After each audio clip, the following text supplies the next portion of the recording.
अच्छा, इसमें नोट्स तो हमारे लास्ट क्लास वाले ही यूज़ होंगे इस लेक्चर में, इसलिए लास्ट क्लास वाले नोट्स ही निकालें।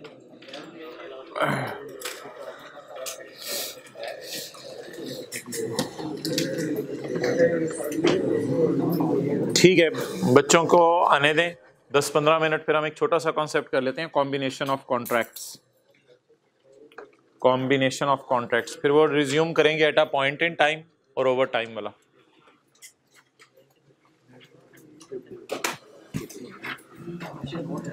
हाँ जी, किधर है?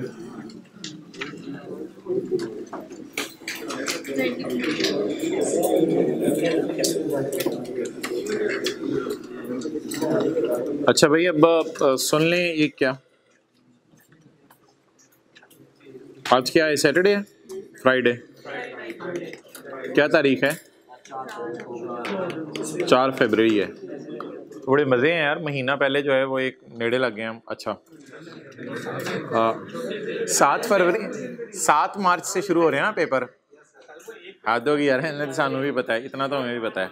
हद होगी, हद होगी। अच्छा, तो अभी उसमें 2 किस्म की चीज़ें हम करेंगे।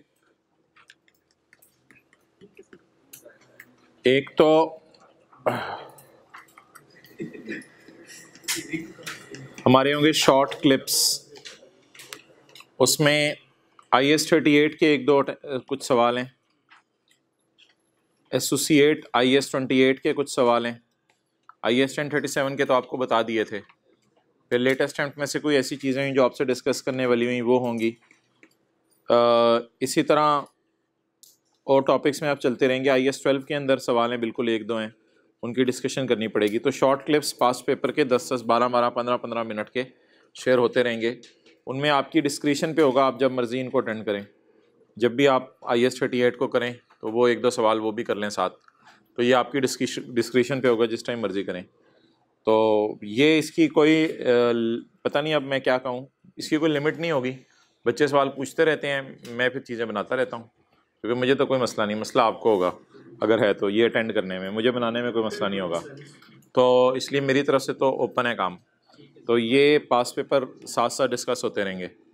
अच्छा, जो भी पास पेपर का इशू आएगा ऑब्वियसली वो लैपटॉप वाली रिकॉर्डिंग होगी, प्रॉपर होती है, लास्ट टाइम भी की थी। अच्छा, इसके बाद एक हमारी फिर 2 क्लासेस होंगी। एक तो शायद अभी ही और करनी पड़े, आज ही, IS 8 की थोड़ी बहुती। तो इसके अलावा बता रहा हूँ, इसके अलावा 2 क्लासेस होंगी 6-6 घंटे की। लेकिन 6-6 घंटे में थोड़ा सा मुझे भी तैयारी इफेक्टिव नहीं रहती, उसकी तैयारी पहले करके आना और फिर 6 घंटे की क्लास लेना, तो स्टूडेंट तो शायद एब्जॉर्ब कर ही लेता है। तो उसमें मैं फिर 2-2 या 3-3 घंटे की क्लासें रख के आपको मैं टाइम बताता रहूँगा और उसको अपलोड करता रहूँगा। बहरहाल this will be a part of syllabus, क्योंकि कुछ लीज की भी हमारी थ्योरी रहती है और कुछ जो है वो कंसोलिडेशन की भी थ्योरी रहती है MCQ के एतबार से, लेकिन दूसरी चीज़ें भी इसमें डिस्कस होंगी।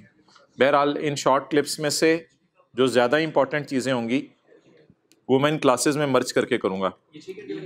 तो हाँ, ये फिज़िकल क्लास होगी, फिज़िकल क्लास होगी, मैं आऊँगा, आप आएंगे, सब बैठेंगे। तो ये मैं बता दूंगा, अभी कर लेते हैं, हो सकता है मंडे से कोई शुरू कर दें 2-3 घंटे की करके।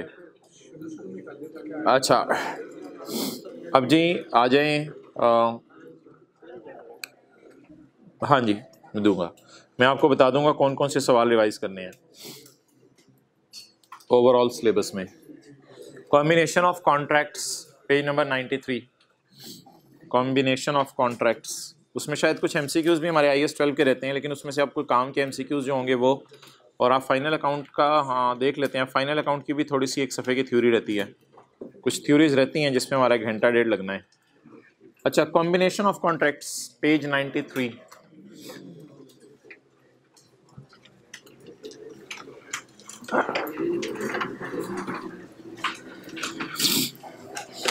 कौन सा पेज है किताब का? 93।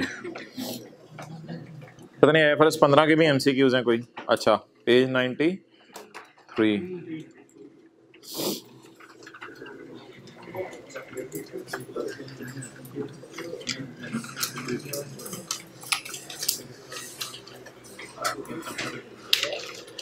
पिछला जो IAS 8 का लेक्चर अपलोड हुआ है, इससे पिछले से पिछला, तो उसको इजी मत लीजिएगा, वो फाइनल अकाउंट के लिए बड़ा हेल्पफुल है।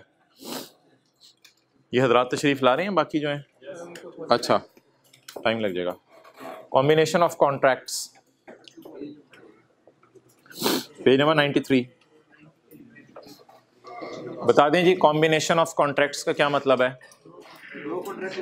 दो या दो से ज्यादा अगर कॉन्ट्रैक्ट हो तो उनको आपस में क्या कर लिया जाए? कंबाइन कर लिया जाए। डेट इज कॉल्ड एज, बोलें, कॉम्बिनेशन ऑफ कॉन्ट्रैक्ट। तो मैं बॉटम से शुरू करूंगा। द गुड्स और services promised in the contracts are a single performance obligation. इसकी मिसाल पहले हम लिख लेते हैं जो हमने क्लास में की थी। जे डॉट से आपने सूट लिया और वहीं से आपने ऑल्ट्रेशन करवाई। किसी को याद है इसको क्यों सिंगल पीओ कहा था? किसी को याद है क्यों सिंगल पीओ कहा था? माना कि ये इन इट सेल्फ डिस्टिंक्ट है, सूट बेचते हैं, ऑल्ट्रेशन आप बाहर से भी करवा सकते हैं, लेकिन with in the context of contract ये क्या थे? डिस्टिंक्ट नहीं थे। क्यों नहीं थे? क्योंकि एंटिटी इंटीग्रेशन सर्विस परफॉर्म कर रही है। एंटिटी इंटीग्रेशन सर्विस परफॉर्म कर रही है। तो entity was modifying the output बनाने के लिए एक इनपुट को बीच में डाल रही है। डिफरेंट इनपुट्स मिला के एक बड़ा आउटपुट नहीं बना रही, लेकिन आउटपुट को मॉडिफाई कर रही है। क्या डाल के? एक इनपुट डाल के। सिंगल परफॉर्मेंस ऑब्लिगेशन की एक और मिसाल पड़ी थी, सॉफ्टवेयर का लाइसेंस और उसकी कस्टमाइज्ड इंस्टॉलेशन। ये एक और मिसाल पड़ी थी सिंगल परफॉर्मेंस ऑब्लिगेशन की। डन हो गया। ये हमारी तीसरे पॉइंट की दो मिसालें हो गई, लेकिन मैं इनको एक्सप्लेन करता हूं कि कॉन्सेप्ट क्या है कॉम्बिनेशन ऑफ कॉन्ट्रैक्ट्स का। कॉम्बिनेशन ऑफ कॉन्ट्रैक्ट्स का कॉन्सेप्ट ये है कि आपने कॉन्ट्रैक्ट नंबर 1 पकड़ा। कॉन्ट्रैक्ट नंबर 1, जे डॉट ने क्या किया? कॉन्ट्रैक्ट नंबर 1 पकड़ा और कस्टमर से कहा भाईजान ये सूट आपको 10,000 का। अब ये कॉन्ट्रैक्ट 1 का बिल बन ही रहा था कि आपने फौरन बेगम को जो है वो तस्वीर खींच के भेज दी, ये सूट है। बेगम ने कहा ये नहीं मुझे पूरा आना, इसकी ऑल्ट्रेशन करवाओ। इसकी क्या करवाओ? आपने उधर ही नया कॉन्ट्रैक्ट साइन किया, दैट इज कॉन्ट्रैक्ट नंबर 2। उसमें उन्होंने कहा अच्छा जी सर आप हमारे से ऑल्ट्रेशन करा रहे हैं, चलें आपको 500 की कर देते हैं, क्योंकि बैकएंड में उनके जहन में ये वाला कॉन्ट्रैक्ट भी हुआ हुआ है। तो उन्होंने कहा ये ऑल्ट्रेशन तो ये मोती शोती लगाना, बटन शटन लगाना 1000-1200 के लगते हैं, आपको हम 500 के लगा देते हैं, खत्म करें बात। ये कॉन्ट्रैक्ट 1 और कॉन्ट्रैक्ट 2। अब बोलें ये सूट वाला कॉन्ट्रैक्ट और ये ऑल्ट्रेशन वाला कॉन्ट्रैक्ट, इनको क्यों मैं कंबाइन कर दूं? इसलिए कंबाइन कर दूं कि मेरी जो टीपी तय हुई है वो टीपी तय हुई है, एक परफॉर्मेंस ऑब्लिगेशन है, बोलें क्या? सूट, और एक ऑल्ट्रेशन। मेरी टीपी क्या बनी? 10,000 जमा, और गेटिंग द पॉइंट 10,500 मेरी टीपी बनी, लेकिन स्टैंड अलोन सेलिंग प्राइस 10,000 है और बाहर से सूट 1200 का ऑल्टर होता है। लेकिन उन्होंने कॉन्ट्रैक्ट 1 की वजह से कॉन्ट्रैक्ट 2 में भी मुझे हल्का फुल्का दे दिया डिस्काउंट। अब इस डिस्काउंट को दोनों पे एलोकेट करना पड़ेगा, और अगर कॉन्ट्रैक्ट कंबाइन ना करें तो ये लॉ की नजर में जुर्म है। ऐसे दो कॉन्ट्रैक्ट जो 2 सफ़ों पे मुश्तमिल हैं, एक सफ़े पे अलग साइन है, दूसरे सफ़े पे अलग साइन है, और दोनों कॉन्ट्रैक्ट्स में 5 मिनट की डेट का वक्फा डला हुआ है, 5 मिनट का वक्फा है। तो स्टैंडर्ड कहते हैं भाईजान इनको इकट्ठा करो, दोनों को इकट्ठा करके आप डिस्काउंट एलोकेट करो। आगे तो कर लेंगे ना, डिस्काउंट तो एलोकेट कर लेंगे। ये टोटल आ जाएगा 11,200 और फिर दोनों पे डिस्काउंट एलोकेट हो जाएगा। चलें, ये पहली मिसाल मैंने आपको दी। इन सूरत में कॉन्ट्रैक्ट को क्या करना पड़ेगा? बोलें कंबाइन। ये कौन सा मिसाल है? Single PO, single performance obligation. Done जी, सिंगल परफॉर्मेंस ऑब्लिगेशन। इन दोनों कॉन्ट्रैक्ट्स को क्यों कंबाइन करना जरूरी है? क्योंकि बैक एंड एंटिटी क्या सोच रही है? 500 इस वजह से ले रही हूं कि पहले कौन सी वाली चीज बेची है? 10,000 वाली। दोनों कॉन्ट्रैक्ट की मिला के प्राइस कितनी बनी? 10,500। स्टैंड ऑन सेलिंग प्राइस मैंने एज्यूम की है 1200। उसमें कुछ चीजें प्लेस हो रही होती है और वो कह रहे होते हैं कि हम ये चीज हम रख लेंगे, जो नई चीज लगी वो हम लगा देंगे, वो भी वो आप उससे नेट कर लो, कोई नहीं, इस प्राइस से। ये प्राइस वो नेट करके ही बताएंगे आपको। नहीं नहीं, फिर वो ये प्राइस नेट करके बताएंगे आपको, लेकिन उसमें भी देखना पड़ेगा कि जो बकाया चीज आपको डिलीवर हो रही है उसकी मार्केट प्राइस क्या है, ये है या नहीं। हाँ हाँ बिल्कुल रिलेट कर रही है। वो सबर करो, स्टैंडर्ड ने बस 3 मिसालें दी हैं, 3 सूरतों में कॉन्ट्रैक्ट कंबाइन करने, इसके अलावा दुनिया का कोई कॉन्ट्रैक्ट कंबाइन नहीं करना आपने। मुझे पहले कॉन्ट्रैक्ट कहाँ कहाँ कंबाइन करना है ये मुझे बताने दो, फिर उसके बाद बात करेंगे कॉन्ट्रैक्ट कब कंबाइन नहीं करना। चलो जी, पहला फारिग हुआ। दूसरा, so there is a need of combination because you need to allocate the discount.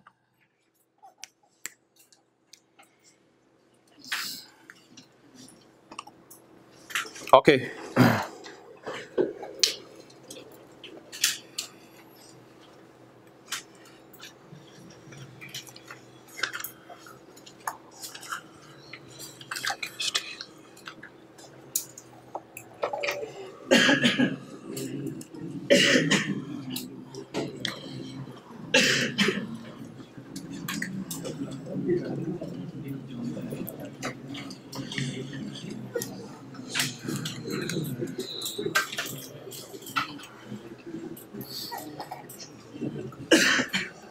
अच्छा जी,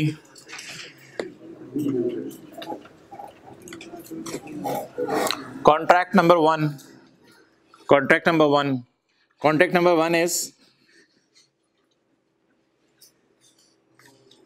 आपने कहा कि भाईजान वलीमे का फंक्शन है, कितने लगेंगे? मैरिज हॉल ने कहा भाईजान 6 लाख रुपए लगेगा आपका, 6 लाख रुपए लगेगा। आपने कहा फंक्शन के बाद जो है वो जो मेहमान आए होंगे उनके लिए बस सर्विस चाहिए। भाईजान there is no single performance obligation because the entity is not providing an integration service. These two things cannot be an input to produce a combined output. Therefore, this is not a single PO. I'm talking about something else now. These are separate POs. These are separate POs. कहते हैं भाईजान bus service आपको दे देंगे, आप tension ना लें, जहाँ भी लोगों को पहुँचाना है घर घर पहुँचा के आएंगे, आप टेंशन ना लें। चलें आप ऐसा करें, आपके लिए ना 50,000 की कर देते हैं। और बताएं कुछ, और बताएं। आपने कहा नहीं बस बहुत हो गई है, आपके लिए कितने की कर देते हैं जी? 50,000 की। These are not single POs. These contracts are negotiated as a package with a single commercial objective to bhugta walima. This is a single commercial objective to bhugta walima. But these are not integration. These are not inputs to produce a combined dulha dulhan. These are not inputs to produce a combined output. These are single performance obligations. These are separate performance obligations. But इसकी heading बने, बताएं क्या बनेगी? Single PO नहीं बनेगी, इसकी heading क्या बनेगी? Same commercial objective. अब भाईजान देखा जाएगा आगे कि स्टैंड अलोन सेलिंग प्राइस बस की क्या है और वो सारा उसी तरह होगा। होते स्टैंड अलोन सेलिंग प्राइस बस की 70,000 हो।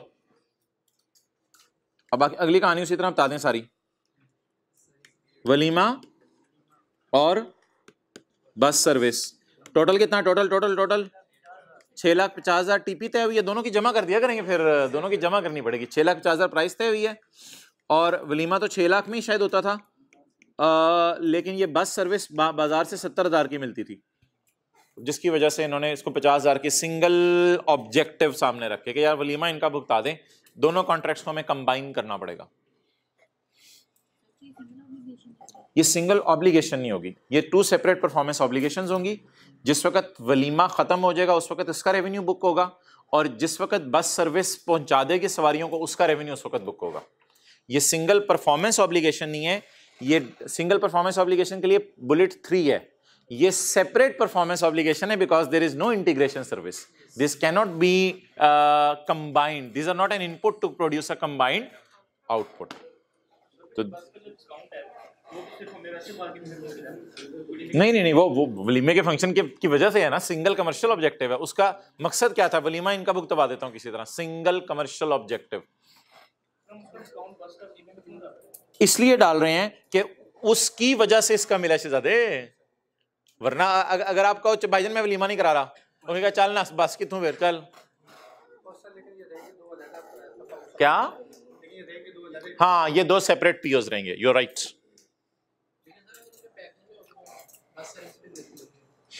क्या चीज यार?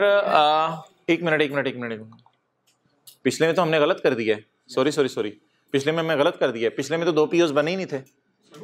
एक मिनट, हाँ, I take my words back. पिछले में तो दो पीओज बने ही नहीं थे, तो पिछले में फिर एलोकेशन की जरूरत ही नहीं थी। बस दोनों कॉन्ट्रैक्ट्स को क्या करना था? कंबाइन करना था। बस दोनों कॉन्ट्रैक्ट्स को कंबाइन करना। लेकिन इसमें सही है बिल्कुल। पहले इसको नोट करें, फिर पिछला रहता है मैं दोबारा। It is single performance obligation. तो सिंगल परफॉर्मेंस ऑब्लिगेशन है, तो फिर तो आपको कंबाइन करने की जरूरत, कंबाइन तो करेंगे आप कॉन्ट्रैक्ट्स को, लेकिन डिस्काउंट की एलोकेशन की जरूरत नहीं है, क्योंकि वो सूट और स्टिचिंग इकट्ठी करके आप सूट डिलीवर कर रहे होंगे एक तरह का। ओके, ये that is right, this is right, no there is no problem in it. अच्छा, कंट्रोल Z करते हैं, लग रहे हो जाए। पिछला वाला था कि हम सही कर लें। डन, नोट कर लिया। ऊपर हेडिंग क्या दी है? Single commercial objective. नोट्स पिछली क्लास वाले देखना जरा, हैं पड़े हुए? पिछली क्लास वाले चल रहे हैं।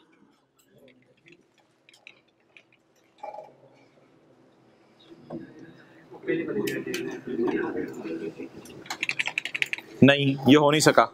चलें जी, पिछले का सॉल्यूशन रिवाइज वाला बताएं। कुछ भी नहीं, बस रेवेन्यू बुक कर लें, कोई एलोकेशन नहीं, दो पीओज ही नहीं है।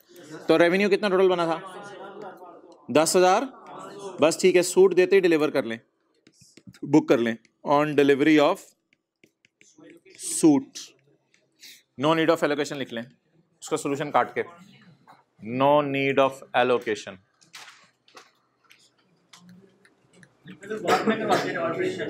वो तो फिर सेपरेट हो जाता ना। Okay, on delivery of suit पूरा 10,500 का रेवेन्यू बुक कर लें। चलें जी आगे। आखिरी चीज, इसके बाद में नीचे वाली एग्जांपल्स पढ़ने की जरूरत नहीं है आपको। तीसरी, the consideration to be paid in one contract depends on the price और performance of the other contract. ये तो बड़ी आसान सी चीज है। Payment of laptop is dependent on delivery of printer.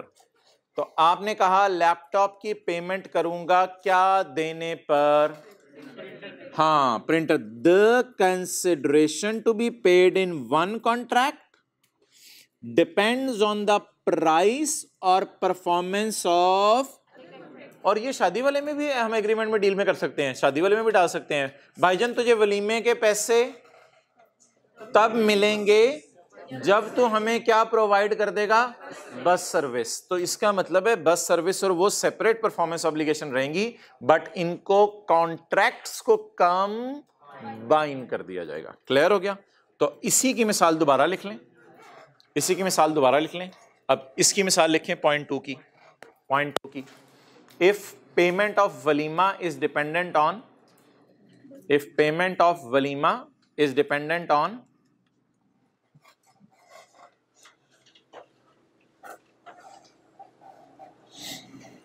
dependent on giving bus service,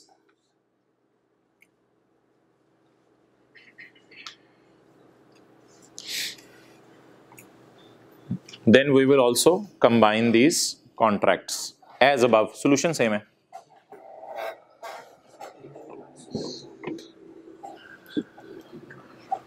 as above, अब आप ये कहेंगे कि ये पहला वाला बुलेट और दूसरा वाला बुलेट अलग अलग कैसे है और इसकी एग्जांपल आपने एक कैसे करा दी? तो सिंपल सा जवाब है, पहले वाले बुलेट में सेलर की नियत थी इसका वलीमा भुगतवा दूं, तो सिंगल कमर्शियल ऑब्जेक्टिव। उसमें पहले वाले में मैंने ये नहीं लिखवाया था कि तुझे पैसे तब दूंगा वलीमे के जब बस सर्विस दे दूं, ऐसी कोई बात नहीं होती। तो हो सकता है वलीमे के पैसे एट स्पॉट में उसे दे देता। लेकिन दूसरे में क्या था? दूसरे में मैंने कहा था दूसरी वाली सर्विस परफॉर्म करेगा तो पहली के तुझे क्या दूंगा। ऐसी सूरत में भी स्टैंडर्ड कहते हैं आपने कॉन्ट्रैक्ट्स को, दो कॉन्ट्रैक्ट्स हैं सेपरेट, एक कॉन्ट्रैक्ट के ऊपर लिखा होगा this contract is made with between Suraj marriage hall and mister Suraj, चलो mister Mombatti, this contract is made between Suraj marriage hall and mister Mombatti for the वलीमा ऑफ मोमबत्ती। ये कॉन्ट्रैक्ट अलग फाइल में लगा होगा, फिर दोबारा फाइल निकालेंगे, दोबारा प्रिंट निकालेंगे। There is an also a contract of bus service, और इसमें ये कहीं नहीं लिखा होगा कि एक दूसरे पर डिपेंडेंट है, तो इसको तो वैसे ही सिंगल कमर्शियल ऑब्जेक्टिव में डाल देना है। और अगर ये लिखा हो बस सर्विस वाले में कि वलीमा और बस सर्विस किस तरह आपने लेके चलना है कि बस सर्विस के पैसे या वलीमे के पैसे आपको तब देंगे जब बस सर्विस देते, तो डिपेंडेंसी पाई जा रही हो तो भी कॉन्ट्रैक्ट्स को क्या कर देना, कंबाइन कर देना। ओके, लेकिन एक बात याद रखिएगा यार, note significance of combining the contract is that all contracts will have a single combined transaction price, but they may have more than one POs. मकसद क्या है इस सारे का, they have single combined transaction price, but they may have बोले more than one. Significance जरा दोबारा सुने, the significance of combination of contract is that they have single combined transaction price but more than one POs. अच्छा जी, अब बता दें कितनी सूरतों में कॉन्ट्रैक्ट कंबाइन हो सकते हैं। ये थ्योरी की हद तक के सवाल आ सकते हैं मेरे ख्याल से। कितनी सूरतों में कॉन्ट्रैक्ट कंबाइन हो सकते हैं? 3 सूरतों में। अगर सिंगल कमर्शियल ऑब्जेक्टिव का लफ्ज पेपर में लिख दें, ये लफ्ज आपने ढूंढना है। दूसरा लफ्ज one contract depend upon price और परफॉर्मेंस ऑफ अदर कॉन्ट्रैक्ट, और तीसरी बात सिंगल परफॉर्मेंस ऑब्लिगेशन। ओके, हाँ ये देखो इसका स्टैंडर्ड का पैरा लिखा होगा, मेरा नहीं ख्याल, पैरा 17 ये मैंने पैराज आपको बताने हैं इंशाल्लाह, सारे स्टैंडर्ड की पैराज आपको बताऊंगा। बस एक एक करके आप चीज़ें शुरू होंगी, अब एकदम लोड ना डालिएगा, आप ये भी कर दें वो भी कर दें, एक एक करके चीज़ें शुरू होंगी। और मैं वेला बिल्कुल नहीं बैठूंगा, मुझे भी पता है मैंने वेला नहीं बैठना, एक एक करके चीज़ें आनी शुरू होंगी। अच्छा जी, हाँ, performance obligation satisfied at a point in time और ओवर टाइम। तो at a point in time और ओवर टाइम में रूल बताएं। पहले क्या टेस्ट करते हैं, पहले क्या कोशिश करते हैं? At a point in time में गिराएं नहीं, स्टैंडर्ड की तो मेथोडोलॉजी है ना, स्टैंडर्ड कहते हैं 3 टेस्ट लगाओ, अगर उन तीनों टेस्टों में फेल हो जाओ तो फिर किस में, सॉरी इधर ओवर टाइम के लिए 3 टेस्ट लगा, अगर उन तीनों में फेल हो जाओ तो फिर at a point in time. वो 3 टेस्ट क्या थे वो रिवाइज करा दें, फिर at a point in time की एग्जांपल आपको करवा देता हूं। किस पेज पे थे? 109।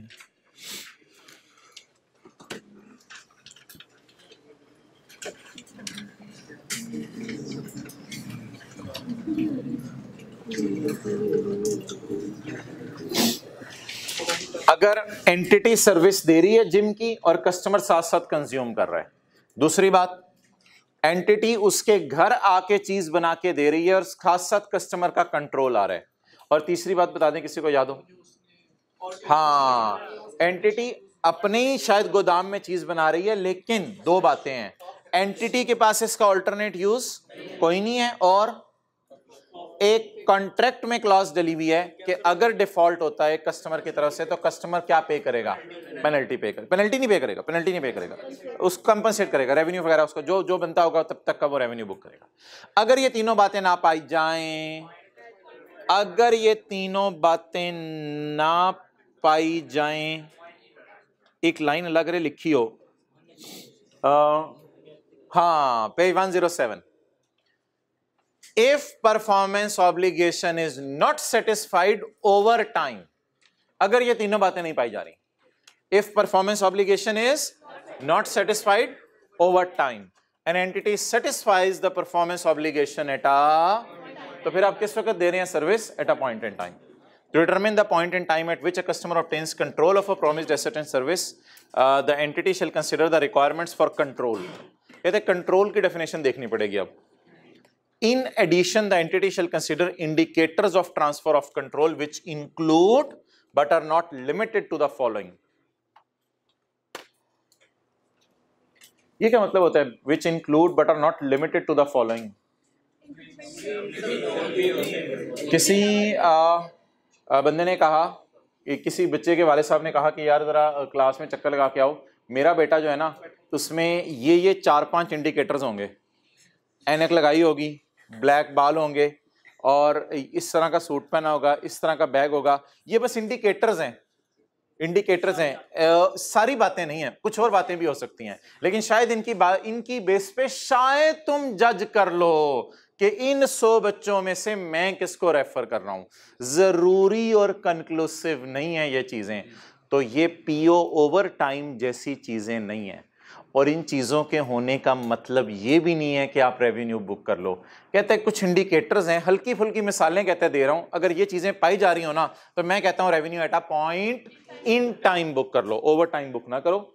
और ये सारी काट दें, क्योंकि वो इसमें कुछ ऐसी डिस्कशन है, आईकेप को भी मैंने ईमेल भी की थी, तो उन्होंने कहा था कि ये इसमें से कुछ चीज़ें नहीं है हमारे स्कोप में, तो इसको फिलहाल आप काट दें यहाँ तक। अच्छा जी, पेज नंबर यार 108 काटने वाली चीज़ है तो पेज नंबर सबने पूछ लिया, हाथ होगी यार। 4-5 इंडिकेशंस बता दें जिससे पता चले कि चीज बिक गई है at a point in time, Aahista Aahista नहीं, फौरन बिक गई है। Entity has right for payment of the asset, आपका हक बन गया सेलर का पैसे लेने का, तो कहते हैं मुझे लग रहा है कि चीज बिक गई है। या फिर कस्टमर को लीगल टाइटल ट्रांसफर कर दिया आपने, तो कहते हैं मुझे लग रहा है कि शायद चीज बिक गई है तो ही टाइटल ट्रांसफर किया, वरना ऐसे दुनिया में नहीं टाइटल ट्रांसफर होते। आगे, the customer has physical possession, customer का फिजिकल पोजेशन आ गया है, कंसाइनमेंट सेल काट दें, कस्टमर का फिजिकल पोजेशन आ गया है, कहते हैं मुझे लग रहा है कि जैसे चीज बिक ही गई है, वरना कब्जा कुब्जा लोग नहीं देते चीजों का अपनी। कस्टमर के पास अगर फिजिकल पोजेशन आ गया, कहते हैं मुझे लग रहा है चीज बिक गई है। इंडिकेटर्स हैं, कंफर्म बातें नहीं है, except bill and hold. Bill and hold में याद रखना, आप उसको फिजिकल पोजेशन नहीं देते फिर भी आपने सेल बुक करनी होती है, except bill and hold. Customer has significant risk and rewards of ownership of asset, rewards उसने एंजॉय करने हैं। ये जो मशहूर जमाना पुराने स्टैंडर्ड में बात थी IAS 18 के अंदर, लेकिन वो स्टैंडर्ड अब डिलीट हो गया हुआ है। तो रिस्क एंड रिवॉर्ड अगर कस्टमर के हैं तो भी ये इंडिकेटर है कि सेल का बुक करो एटा। और 5वां इंडिकेटर, कस्टमर ने ये एसेट कबूल कर लिया, अगर कबूल कर लिया तो फिर कबूल कबूल कबूल फिर उसका है, तो पीछे क्या रह गया ना, जब उसने कबूल कर लिया तो पीछे क्या रह गया, फिर ये उसी का है तो उसने कबूल किया ना। भाईजान ये 5 बातों को मैं तो कहूंगा डस्टबिन में जाके फेंक दें, 3 बातें असल हैं। अगर उन तीनों में से कोई एक बात भी है तो स्टैंडर्ड कहता है that is revenue to be booked आहिस्ता आहिस्ता ओवर टाइम। उन तीनों के अलावा कुछ भी है तो एटा ऐसे ही, ऐसे पंगे लेने के लिए ना उसने पैरा 38 डाल दिया। अगर कभी पेपर में आ जाए कि at a point in time के इंडिकेटर क्या हैं तो इस पैरे को टिक कर लें। तो ये 4-5 इंडिकेटर्स हैं जिसमें शायद पता चल जाता है कि शायद सेल हो गई है, लेकिन कंफर्म नहीं है। कहता है ये भी एक लफ्ज पढ़ें क्या लिखा हुआ है, which include but are not limited to. और अगेन ये कह रहा है कि ये पक्का सबूत नहीं है, दीज आर ओनली इंडिकेटर्स कि शायद मेरे ख्याल से सेल हो ही गई है। चलो यार बस बहुत हो गया न्यूमेरिकल। डिस्काउंट वोचर, यार ये तो खत्म होने की तरफ जा रही हैं चीजें। डिस्काउंट वोचर चलो यार बड़ा आसान सा सवाल है। डिस्काउंट वोचर,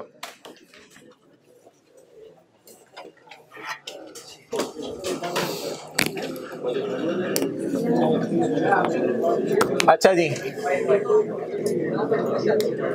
आप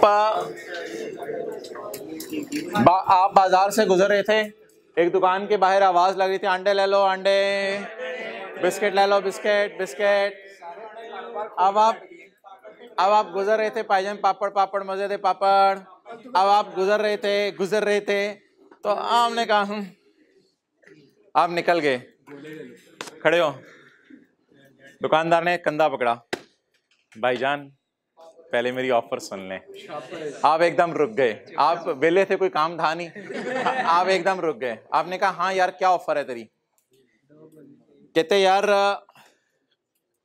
ये ना 100 रुपए के हैं तो मैं तुझे ना 100 रुपए के लगाता हूं। मैं तुझे कितने के लगाता हूं? लेकिन लेकिन ये भी मेरी तरफ से। आपने कहा कागज का टुकड़ा, आपने कहा कागज का टुकड़ा, कहते हैं हाँ ये भी मेरी तरफ से। आपने कहा यार मैं जरा इसको समझने की कोशिश करता हूं। जब आपने कागज का टुकड़ा खोला तो कागज के टुकड़े के ऊपर जो है वो लिखा हुआ था, आप अगर हमारे पास आए तो आप बड़े हमारे अजीज कस्टमर बन जाएंगे और आइंदा इंशाल्लाह हम आपको 40% पैसे छोड़ेंगे। आप अगर हमारे पास आए तो हम आपको डिस्काउंट देंगे और आइंदा आपको कितने पैसे छोड़ेंगे? 40% पैसे छोड़ेंगे। ये जो सफ़ा है, ये सफ़ा कस्टमर की जेब में चला जाएगा, ये सफ़ा कस्टमर की जेब में चला जाएगा और ये सेलर के लिए एक सेपरेट परफॉर्मेंस ऑब्लिगेशन बन जाएगा। क्यों सेलर के लिए सेपरेट परफॉर्मेंस ऑब्लिगेशन बनेगा? एक चीजें डिलीवर कर दी हैं, now seller is liable to give discount.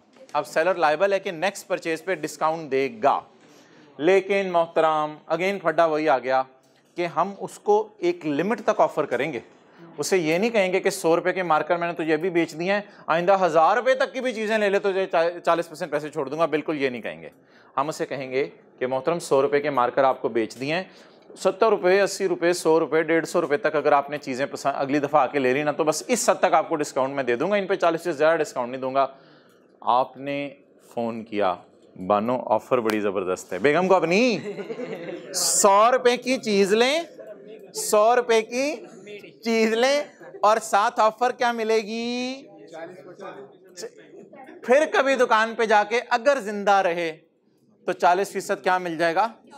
लेकिन बानो 60 दिन में चीज लेनी पड़ेगी, वरना दुकानदार कह रहे हैं ये ऑफर नहीं है। बानो ने कहा कोई मसला ही नहीं, टेंशन ही ना ले, हम 60 दिन के अगले दिन जाके चीज ले लेंगे। तो अब बता दें सेलर ने क्या क्या किया। नंबर 1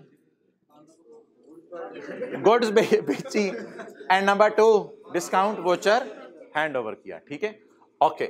अगली बात, आपने घर जाके सोचा कि यार मैं पिछले साल रमजान के सीजन में यहां से गुजरा था तो दुकान के बाहर लिखा हुआ था रमजान की वजह से 10% डिस्काउंट, या छोटी ईद आ रही है उस वजह से 10% डिस्काउंट। तो आपने कहा ये तो डिस्काउंट इसने दिया हुआ था, लिखा हुआ था दुकान पे। तो आप जब गुजरे अगले दिन तो आपने देखा कि 10% डिस्काउंट वाला बैनर वैसे ही लगा हुआ है, 10% बैनर लगा हुआ है। आपने कहा यार ये दुकानदार सही है, मुझे 40% लिखा है और मुझे इसने धोखा दिया कि 40% का डिस्काउंट है, हकीकत में 10 तो सबको ही देता है। तो जब मुझे इसने 40% लिखा है ये तो फंसाने के लिए लिखा है, असल तो मुझे कितना देना चाह रहा है? 30% डिस्काउंट। तो एक छोटा सा कॉन्सेप्ट इसमें ये भी टेस्ट किया करेगा वो कि नॉर्मल डिस्काउंट भी कुछ लोगों को दिया जा रहा होगा, टोटल डिस्काउंट हमें कितना दिया जा रहा है? 40%। आम लोगों को डिस्काउंट कितना दिया था? 10%। तो मुझे तो फिर कितना डिस्काउंट दिया जा रहा है? 30%। ओके। एक और काम आएगा यहां पे, छोटा सा कॉन्सेप्ट कि कस्टमर के आने का कितना चांस है। ये भी एक कॉन्सेप्ट बिल्ट इन करना पड़ेगा, प्रोबेबिलिटी कि वो आएगा या इसमें आएगा या नहीं आएगा वाला सिनेरियो नहीं होगा। इसमें ना स्टैंडर्ड कहते हैं आप परसेंटेज लगा दें, अगर उसके आने का 70% चांस है तो 70% लगा दें, अगर आप उसके आने का 40% चांस है तो 40% लगा दें। बस जितना उसके आने का चांस है ना उतने परसेंट समझ लो कि आपने एक परसेंटेज और फैक्टर अप्लाई करना है कि इतने उसके आने का चांस है। यहां पे इस तरह नहीं करना कि एक परसेंटेज दी हुई है तो दूसरी है, जिस तरह वेरिएबल कंसिडरेशन में करते थे। यहां आपने परसेंटेज एक ही गिवन होगी और वो लगा देनी है, वो उसके आने का चांस होगा। An entity enters into a contract for the sale of product A for ₹100 on 5 January 2001. As a part of the contract, the entity gives the customer a 40% discount voucher. अच्छा आप जरा जहन में रखें, एक क्या बेची है? Product A. As a part of contract the entity gives the customer a 40% discount voucher for any future purchase. लेकिन फ्यूचर परचेज ये नहीं कि पूरी दुकान आके खरीद ले तो 40% डिस्काउंट दूंगा, सिर्फ कितनी? ये 100 और ये 100 पेपर में बराबर नहीं होगा, ये तो इत्तफाकन बराबर हो गया है। कॉन्सेप्ट समझ रहे हैं आपने? कॉन्सेप्ट, ताकि पेपर में फिगर्स आ जाए तो आपने परेशान नहीं होना। तो फिलहाल कितने की चीजें बेची हैं? 100 की। और चंद दिनों बाद कितने की चीजें बेचेगा? 100 की। ठीक है जी। तो 100 तक अगर उसने चीजें ले ली तो कितना डिस्काउंट मिलेगा? 40%। इन नेक्स्ट 60 डेज, कितने दिनों में आ सकता है? 60 दिनों में। The entity intends to offer a 10% discount on all sales during the next 60 days a part of the seasonal promotion. 10% तो वो सारों को ही दे रहा है, तो हमें असल में कितना डिस्काउंट? 30 के फेवर हमें दे रहा है, 10% तो सबको ही डिस्काउंट देता है यार। ऑन 5 जनवरी यानी उसी दिन ऑन 5 जनवरी। अब ये आज खड़े होके अंदाजे लग रहे हैं या एक्चुअली कस्टमर आ गया? आज खड़े होके। ऑन सेम डेट हमें चांस लगता है 80% that the customer will redeem the voucher. और ऑब्वियसली यार ये उसकी शक्ल से ही पता चलेगा। अगर तो उसकी शक्ल में डिस्काउंट वाउचर मिल गया कसम से, वो यार खीर होगी, फिर तो हमें लगेगा इसके आने का चांस है। और अगर कोई मिसाल के तौर पे सीरियस सा बंदा हुआ मिसाल के तौर पे, तो वो जेब में डाल के चला जाएगा। आप सोच रहे पता नहीं यार इसके आने का 30-40। अब हमें नहीं पता कि ये परसेंटेज कैसे निकलती है दुनिया में। शुक्र है पेपर में गिवन होगी। असल में आप लोग कहते हैं इधर मसले हैं, मसले तो बाद में शुरू होने हैं कि बिल्डिंग की लाइफ क्या होनी है। फिर आपने सर को फोन कर रहे होने, सर बिल्डिंग खरीदी है उसकी लाइफ क्या क्या लें? वो तो गिवन होती थी सवाल में। तो सर 20 लें 50 लें क्या लें? मसले तो वो आने हैं आपको जिंदगी में, ये तो कोई मसले नहीं है, ये तो सब कुछ गिवन होता है। On 5 January 2001 the entity estimates an 80% likelihood that customer will redeem the voucher. 80% chance है कि वो वोचर रिडीम कर देगा। And the customer will on average purchase 50। बता दें जी क्या मैं करूं? 100 तक की उसे ऑफर की है कि 100 रुपए तक की चीजों पे तुझे 40% छोड़ दूंगा। मेरा ख्याल है कि वो 50 तक की चीजें लेगा, इससे ज्यादा नहीं लेगा। तो बता दें अब जब मैं कैलकुलेशंस करूं 100 की बेस पे करूं 50 की बेस पे, एक्सपेक्टेशन पे ही मैं रेवेन्यू बुक करता हूं। अच्छा दूसरी बात, मैं क्या 30% डिस्काउंट्स लगाऊं या 10%? तो सबको ही मिल रहा है और मुझे 30 मिला है। असल में 10% सबको ही मिल रहा है, तो मुझे कितना मिला है? सिर्फ 30%। डन। तो लेट्स स्टार्ट। वर्किंग एलोकेशन की शुरू करें जी। ऑब्लिगेशन नंबर 1 प्रोडक्ट लिखा हुआ है प्रोडक्ट। और दूसरी ऑब्लिगेशन कस्टमर घर में क्या लेके जा रहे हैं? प्रोडक्ट ए और डिस्काउंट वोचर। तो दुकानदार ये दोनों चीजें इशू कर रहे हैं। अच्छा जी यार इसमें ना एक मजे की बात हुआ करेगी, इधर देखनी है आपने। इसमें एक मजे की बात होगी, इधर देखें। ये दोनों ना सेम लिखनी है आपने, ये दोनों सेम लिखनी है। असल में ट्रांजैक्शन प्राइस भी 100 है। ट्रांजैक्शन प्राइस क्यों 100 है पहले ये मुझे बताएं। N entity enters into a contract for sale for 100। Customer voucher तो उसको ऐसे ही पकड़ा दूंगा ना, तो वोचर के तो फ्री किस्म का दूंगा। तो इसमें ये आपने 100 रखा करना है टीपी।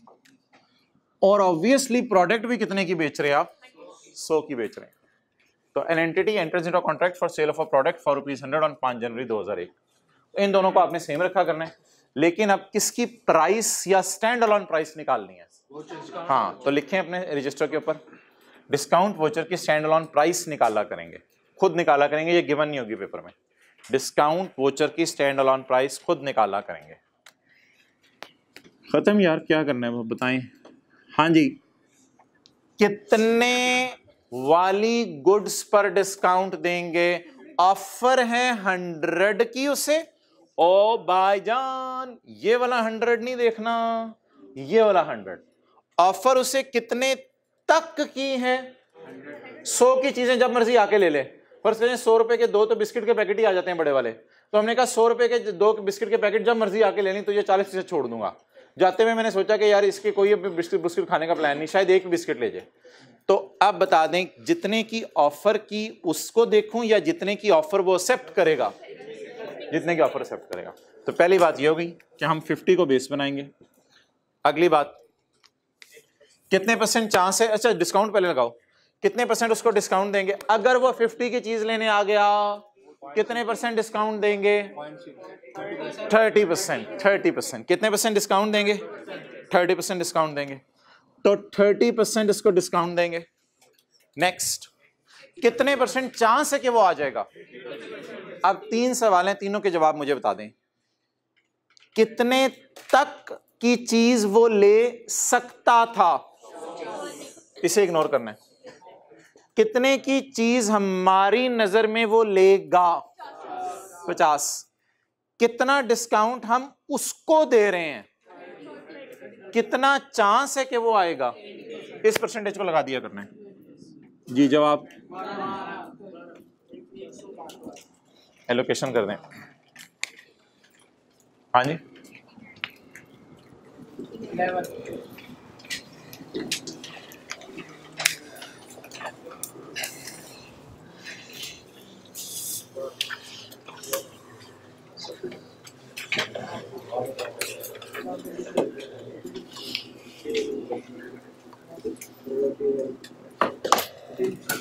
सर वैसे ये तो नेक्स्ट जो परचेज करेगा उस पर डिस्काउंट है।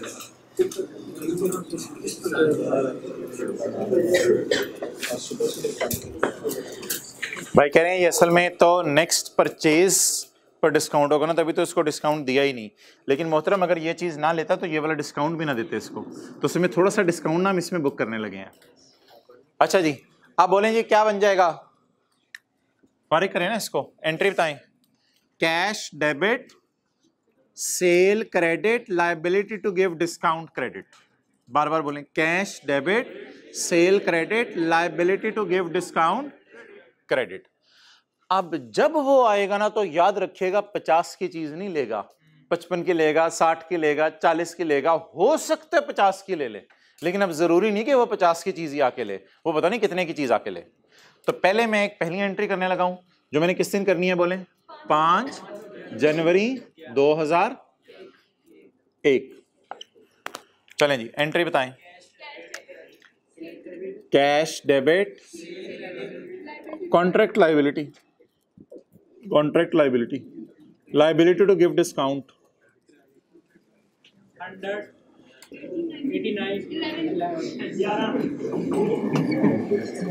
चलें जी नोट कर लें।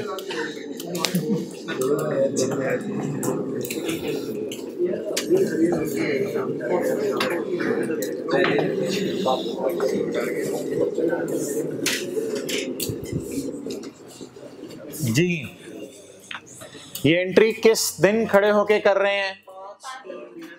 नहीं 5 जनवरी तो छोड़े ना, मुझे कॉन्सेप्ट बताएं।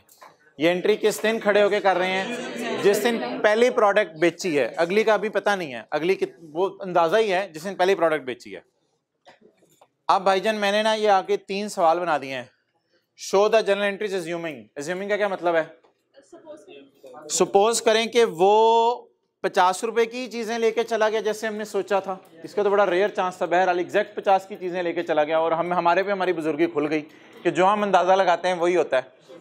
तो एक ये ऑप्शन है कि वो 50 की चीज लेके चला जाए, दूसरी ऑप्शन है वो 20 रुपए की चीज लेके चला जाए, और तीसरी ऑप्शन है वो साइलेंट मोड पे लग जाए। The customer did not came in 60 days and option was lapsed. तो यार मैं हर एक की ना अब पहली वाली एंट्री तो बार बार करनी पड़ेगी, तो मैं हर एक की पहली वाली एंट्री बार बार नहीं कर रहा, सॉल्यूशन में मैंने कर दी हुई है। अभी तीनों सिनेरियोस की अलग अलग एंट्री आप मुझे करवा दें। हाँ जी सिनेरियो ए, डेट बता दें आप किस दिन मैंने एंट्री करनी है? 20 फरवरी। 60 दिन की ऑफर थी, वो 15 दिन में आ गया 20 फरवरी। बानो रोजाना कहती थी टोरजा तेरी मेहरबानी, टोरजा तेरी मेहरबानी, टोरजा दुकान ते शेवा लेके आ, तुसी पक्का ही टोरजा वाला सीन रखे है। The customer made the purchase of 50 of additional products. जी हजरात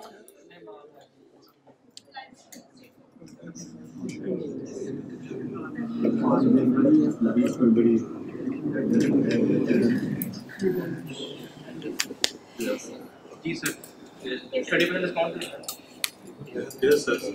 अच्छा नहीं पसंद आ रहा यार इनको, जाने दो यार, जाने दो यार, छोड़ो पर यार, सादा बातें किया करो, तिल वाली बातें करते हो फिर परेशान हो जाते हैं आप। ठीक है भाईजान दुकानदार कैश कितना लेगा इससे बोलें?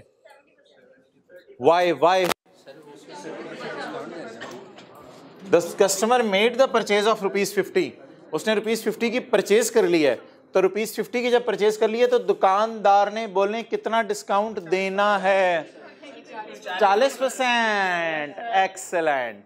क्यों 40% डिस्काउंट देना है? मैं यहां पर 30% क्यों नहीं लगा रहा, सोच के बता दें। बाय सबसे पहली गलती ये होती है पेपर में, क्या दोनों जगह क्या लगा देते हैं? 30%। दोनों जगह क्या लगा देते हैं? भाईजान मुझे बताएं उससे डिस्काउंट देंगे कितना हम जब आएगा? 40% उसको डिस्काउंट देंगे ना, या तो वो डिस्काउंट के बाद वाली प्राइस होती है फिर और बात है। तो पहली एहतियात ये करनी है आपने कि जो डिस्काउंट आपने सफ़े पे लिखा था ना, देना उसको वही वाला डिस्काउंट है। ओके चलें जी, हिम्मत करें। अब कहें 15 to 60% भी एक्सेप्टेबल है, कोई मसला नहीं। या 50 माइनस 50 का 40%, 30।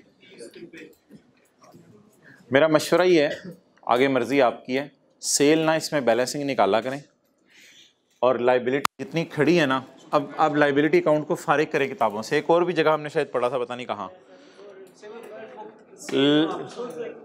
नहीं वहाँ नहीं पढ़ा था, एक और जगह मैंने पढ़ाया था। हाँ, वो जो डब्बा सामने बनाया था, 6 डब्बे बनाए थे, चीज़ें रिटर्न होनी थी, तो चीज़ें बेचते हुए सेल ऑन रिटर्न टाइप जो था, सेल ऑन रिटर्न टाइप, तो वहाँ पे जिस तरह किया था। जो लाइबिलिटी खड़ी है ना, इसको तो किताबों से क्या कर दें? फारिग कर दें। तो लाइबिलिटी को क्या करें बोलें? कॉन्ट्रैक्ट लाइबिलिटी कितने से? 11, और सेल 41।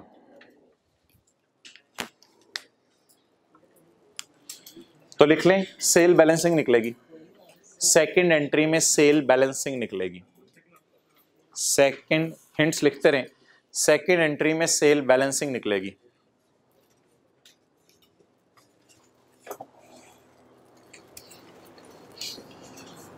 अच्छा, इसका ना एक होमवर्क का सवाल भी है, होमवर्क में एक ही सवाल डला हुआ है, वो इसका होमवर्क का सवाल भी है। अच्छा चलें जी, डन हो गया।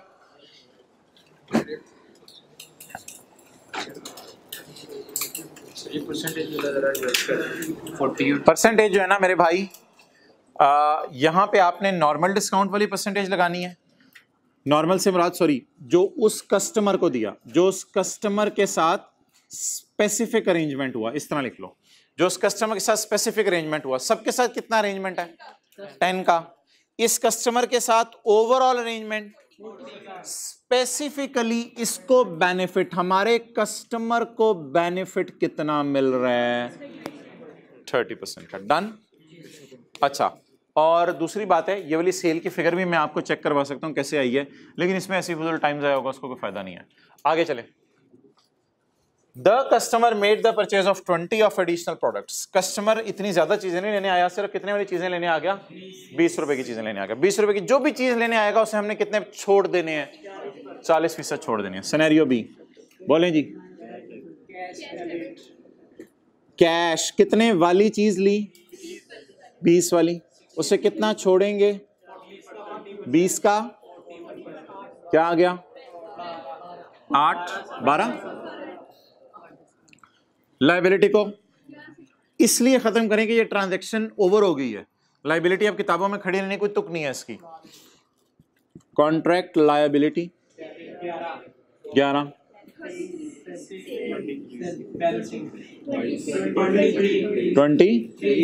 23।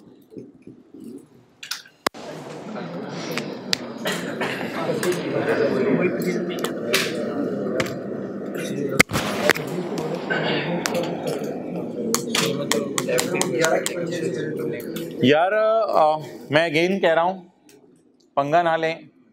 किसी ने ज़बानी सेल समझनी है तो एक दफ़ा समझा रहा हूं, बार बार ना समझे। सेल में कहता हूं बैलेंसिंग निकालें, पंगा लेना तो सुन लें। फिर सोचा क्या था, कितने पैसे छोड़ेंगे? अब किसी ने सेल के साथ पंगा ले लिया कुछ बच्चों ने, अब सुन लें, फिर सारे ही सुन लें। फिर सोचा क्या था, कितना छोड़ेंगे? 11। छोड़ा कितना? ज़बानी बताएं यार कैलकुलेटर पे। 20 × 40%। छोड़ा कितना? क्या सोचा था, छोड़ेंगे कितना? 11। छोड़े कितने? 8। अब कम पैसे छोड़े, कम पैसे छोड़े। कितने कम छोड़े? 3 कम छोड़े। तो 3 कम छोड़े तो ये मुझे सेविंग एक तरह की होगी ना। 3 रुपए कम छोड़े, एक तरह की ये 3 रुपए की सेविंग होगी। और 20 वाली मैं चीज बेच रहा हूं, 20 से 3 23। पता नहीं कोई ये सेल एडजस्ट कर देती है। छोड़ो पर इन पंगों को। तो सिंपली सी बात, what you are suppose to do, liability reverse करनी है। तरतीब लिख लेना, नंबर 1, नंबर 2, नंबर 3, ये तरतीब लिख लें। चलें जी आगे चलें। CCC कस्टमर आया ही नहीं। लाइबिलिटी किताबों में पढ़ी रहे, लाइबिलिटी किताबों में पढ़ी रहे। अच्छा तरतीब से यार, तरतीब से कैश 0, तरतीब से चलें।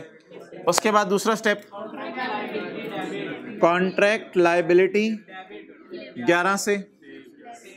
अब वो जो लाइबिलिटी थी उसको डिस्काउंट देने की 11, क्या वो लाइबिलिटी है या आया ही नहीं? अब तो 60 दिन गुजर गए, अब आ ही नहीं सकता। अब ये लाइबिलिटी है या सेल बुक कर लूं? तो जो लाइबिलिटीज पे ना करनी पड़े उनको खुशी कहते हैं ना, जो लाइबिलिटीज पे ना करनी पड़े उनको खुशी कहते हैं। इस तरह की एंट्री फाइनल अकाउंट के एक सवाल में की थी। CTP 2000 का पड़ा हुआ था, जिसने वो टेंशन डाली थी, वो लाइबिलिटी पे नहीं करनी पड़ी थी, वो खुशी में डाल दी थी। यार ये एंट्री वैसे आप सही कह रहे हो, बिल्कुल एक्सेलेंट, बिल्कुल सही कहा है आपने। ये एंट्री 28 फरवरी को समझ लो या फिर कोई 5 मार्च को समझ लो, 60 दिन बाद 5 मार्च समझ लो, ज्यादा बेहतर होगा। 60 दिन जब गुजर जाएंगे। चलें जी पास पेपर का सवाल करें। अब टाइम है यार, मैंने कराने तो नहीं थे पास पेपर के सवाल, आपसे बाद में डिस्कस करने थे कोई वीडियो के साथ, लेकिन टाइम है तो करें। फिर आइए सेट कहाँ बोना है। पास पेपर का सवाल करें, क्वेश्चन 11 का 2, जल्दी करें इसको, फिर साथ साथ कर लें। और फिर ऐसा करते हैं, कंस्ट्रक्शन कॉन्ट्रैक्ट की जो कॉन्ट्रैक्ट कॉस्ट सुबह सीखी है उसके भी पास पेपर के सवाल कर लेते हैं। फिर पास पेपर के करें आप सवाल, देखी जाएगी जो होता है। पेज नंबर 140, इसमें बताएं कौन सा डिस्काउंट वोचर वाला? 2 तो कर लिए मैं इसमें से, बी वाला सी वाला है? क्वेश्चन 11 है, बी वाला सी वाला है डिस्काउंट वोचर? 3 वाले। चलें जी 11 का 3 करें।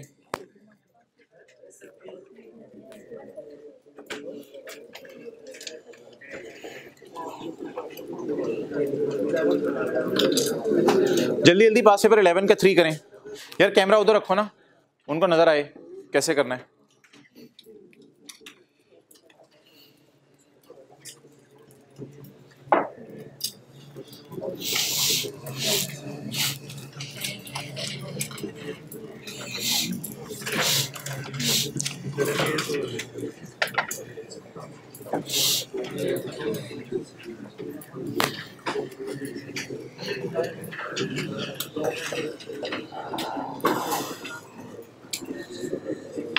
आप पॉज कर दो, फाइल साइज कम होगा, पॉज कर दो जी। चलो करो, शुरू करो।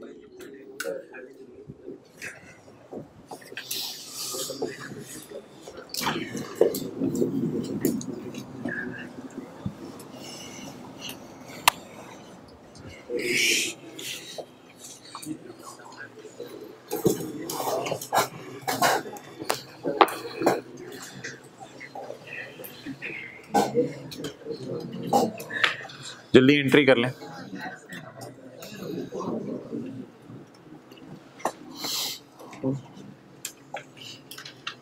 भाई जल्दी करो अब्दुल्ला।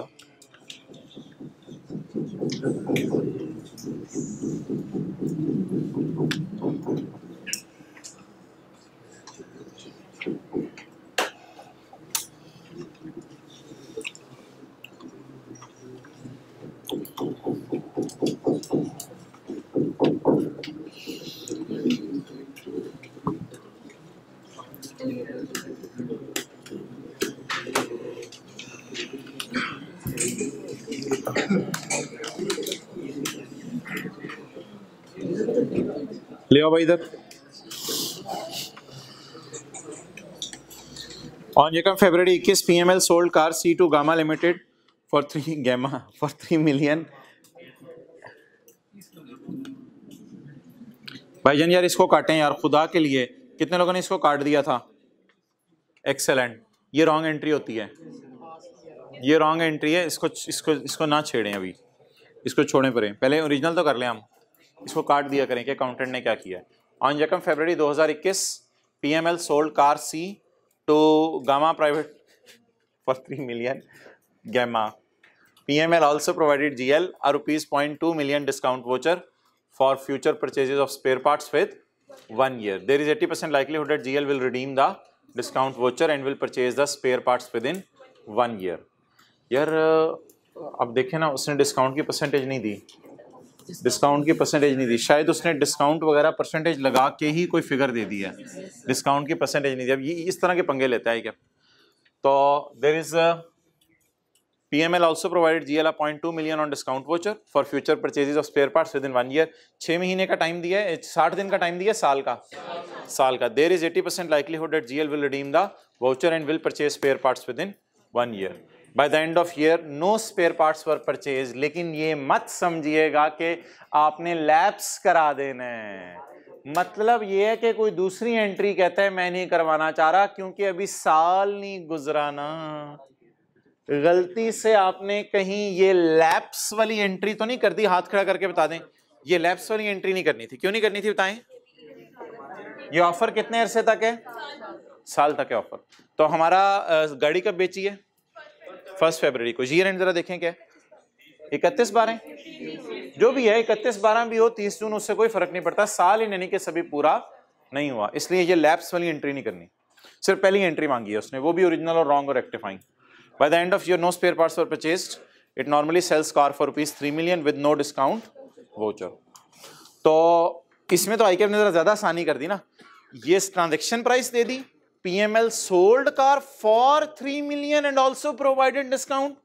नॉर्मली गाड़ी कितने की बेची जाती है, 3 की, तो वो तो इसने वाजे तौर पे बता दिया। अगर नॉर्मली कुछ और प्राइस दे देता तो फिर आप वो इधर लिख देते यार, आमतौर पे वैसे सेम होती है, मैंने कहा हाँ जी 3, चलो 3000। अच्छा जी, डिस्काउंट वोचर कितने का, 0.2 means 200 into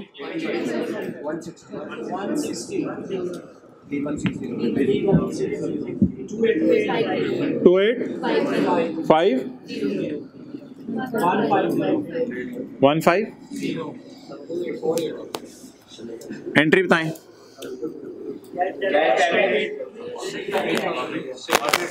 cell credit, cash credit यार 3000 ना, 3000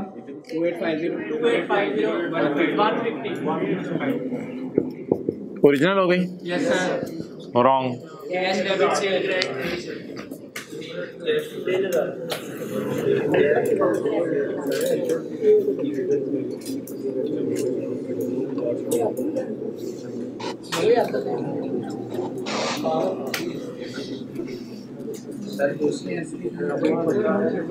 मैं बताता हूं, and recorded the entire amount as sale, और सारी अमाउंट किस में डाल दी,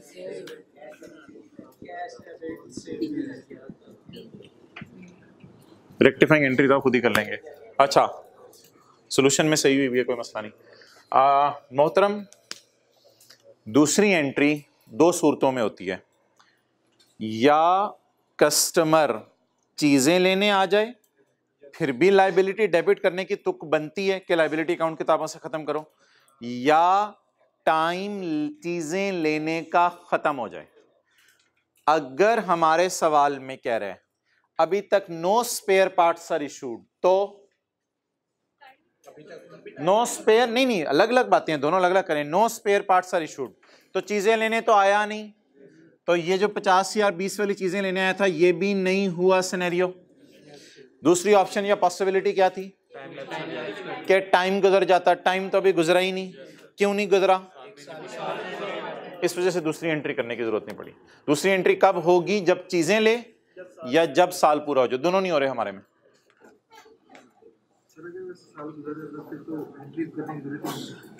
यार इसको ट्राई कर लीजिएगा, अगर टाइम मिला मैं आज ट्राई कर लूंगा।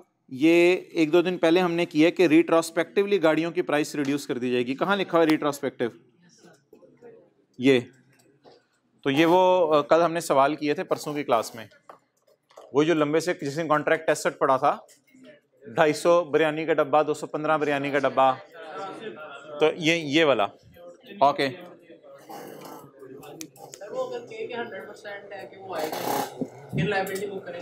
100% की, हाँ कि आएगा। भाई कह रहे हैं कि उसको है कि वो नहीं आएगा, तो फिर यहाँ 0% रेट लगेगा ना, फिर ये 0 आ जाएगा।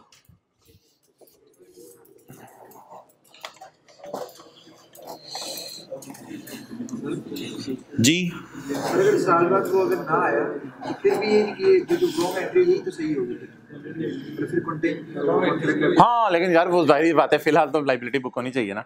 अच्छा जी, आ जाएं भाईजान, बस 2 सवाल रह गए हैं फिर ख़त्म करें।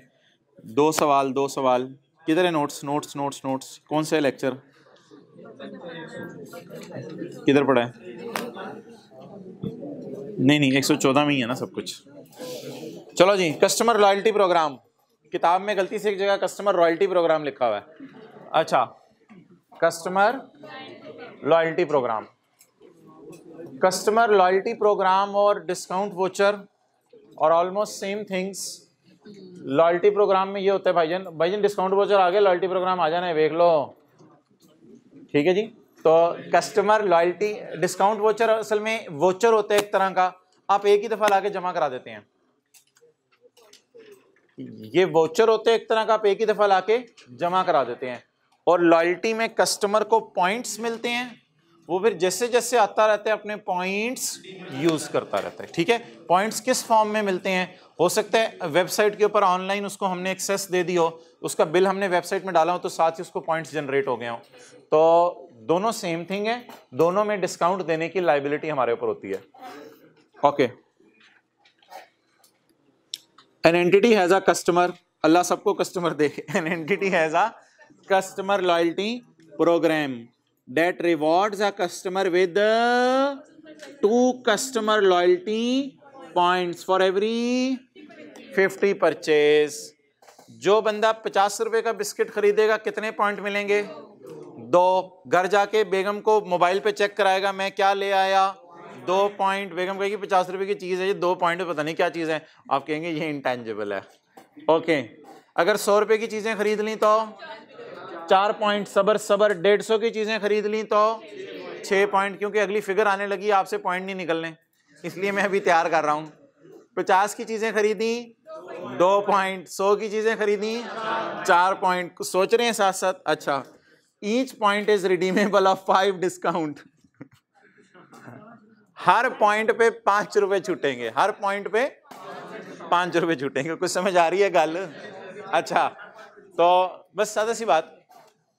तो कस्टमर 2 नहीं है, कोई थोड़ी देर बाद किसी ने कहना 2 कस्टमर हैं। अच्छा, चलिए आसान सी बात है। An entity has customer loyalty program that rewards a customer with 2 loyalty points for every ₹50 of. First कर लें 50 रुपए का एक बिस्किट का डब्बा है, एक बिस्किट का डब्बा लेंगे आपको 2 पॉइंट्स मिल जाएंगे, 2 बिस्किट के डब्बे लेंगे आपको 4 पॉइंट्स मिल जाएंगे। ईच पॉइंट, फिर पॉइंट जब आपके पास एक भी आ जाए ना, एक पॉइंट भी आ जाए, तो उस एक पॉइंट पे आपको कितने पैसे छूटेंगे? और अगर मेरे पास 2 पॉइंट आ गए 10 रुपए छूटेंगे, 3 पॉइंट आ गए 15 रुपए, कॉइन बंटे, कुछ इस किस्म की चीज समझ लें। अच्छा, on any future purchase of the entities products during 2001 customers purchase products of ₹2 lakh. इसके शहजादे के पास पॉइंट्स बताएं कितने हैं? हिम्मत हिम्मत हिम्मत हिम्मत हिम्मत, पॉइंट्स बताएं। 2 लाख की चीजें खरीद ली हैं, 2 लाख की चीजें खरीद ली हैं, एक्सेलेंट। थोड़ा सा हिम्मत करना पड़ेगा आपको। नहीं यार, आगे लिखा हुआ छोड़े ना, आगे जरूरी तो नहीं पेपर में लिखा हो, आगे जरूरी तो नहीं पेपर में लिखा हो जी। बता दें जी, 2 लाख की मैंने चीजें खरीदी हैं, मैंने 2 लाख के बिस्किट खरीद लिए हैं कि पूरे 6 महीने कस्टमर्स को खिलाऊंगा, दुकान पे रख लिए। 2 लाख डिवाइडेड बाय 50, पहले देख लो, चलो 1 point multiplied by 2 is equal to 8,000 points. अब इसके ना याद रखने का कोई तरीका होना चाहिए, वो बड़ा आसान है, वो बड़ा आसान है। मैं एक चीज लिखूंगा, आप कहेंगे ओ अच्छा अच्छा अच्छा अच्छा अच्छा, बोले इधर रुपीस लिखें, ऊपर भी रुपीस लिखें, नीचे भी रुपीस लिखें और इधर पॉइंट्स लिखें, तो जाहिर बात है फिर पॉइंट्स ही आ जाएंगे ना। वो जो given amount divided by given amount percentage multiplied by record, तो इस तरह पॉइंट्स आप निकाला करेंगे। वैसे तो सवाल में ना गिवन थे, लेकिन फिर भी निकाल लें। 2 लाख को 2 लाख रुपए को 50 रुपए से डिवाइड किया और मल्टीप्लाई कितने पॉइंट से किया? कितने पॉइंट्स आगे?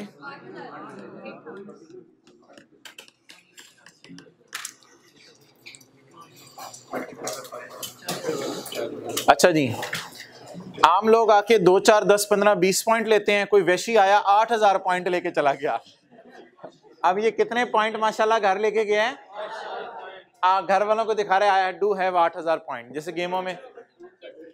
सबर सबर।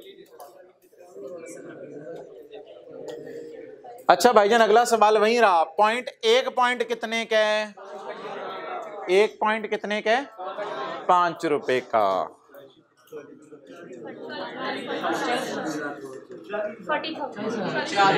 दुकानदार कितना डिस्काउंट देने का लायबल फील करे? नोट कर लें, दुकानदार 40,000 डिस्काउंट देगा।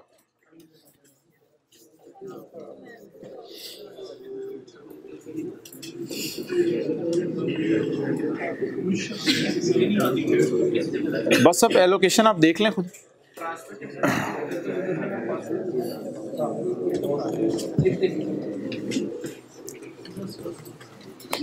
डन। अच्छा जी, आगे चलें।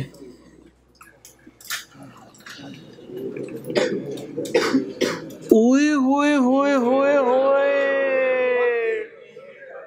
दुकानदार कह रहे ये तो 8,000 पॉइंट तो खुशी खुशी में ले गया है, लेकिन पॉइंट रिडीम कराने इसने कोई नहीं आना। पॉइंट रिडीम कराने के लिए चीजें भी खरीदनी पड़ती हैं, उसके लिए पैसे भी चाहिए।